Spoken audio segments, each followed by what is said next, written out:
Sa aking previous video, itinuro ko kung paano mag-download ng mp3 at mp4 gamit ang cellphone.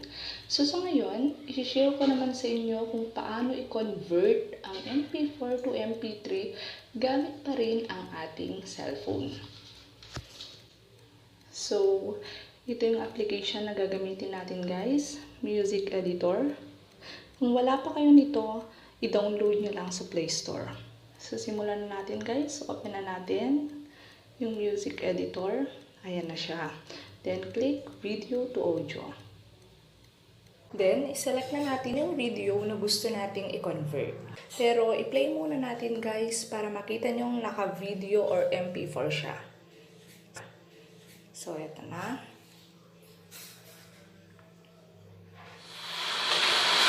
Wala ang hell na mukha sa ang nag-iisa, di ko man kaninang nais ko.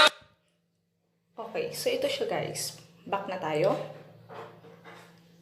Click na natin. Ito na yung magpapakita at mp3 na yung nakaselect. Okay?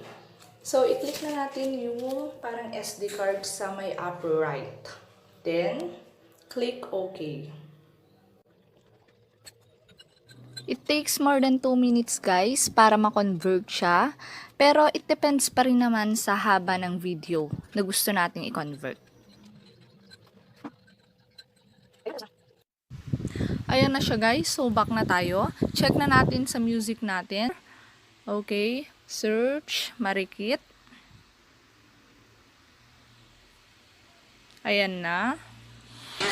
At ang kulay sa akin. Okay, so tapos na guys. Ayan lamang. Thank you!